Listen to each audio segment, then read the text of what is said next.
Hi, so I grew up in between the border of America and Mexico.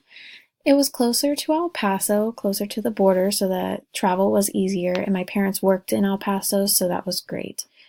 At the age of 3, my family found out that I was deaf and they couldn't figure out what to do, so they made the difficult decision to move to El Paso. They thought that it would be best for my sister and I's education in life.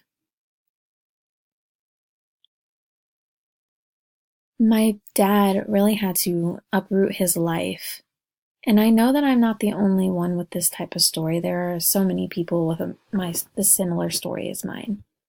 So I entered a mainstream school, and the area in which I lived was strong in the use of LAM language, and they really did not approve of using Spanish spoken or written, and they told me no, that I could not learn it. They wanted me to use SEE and PSE. So when I was growing up, because of those language barriers, I was having a lot of difficulty in my deaf culture, and my identity wavered quite a bit.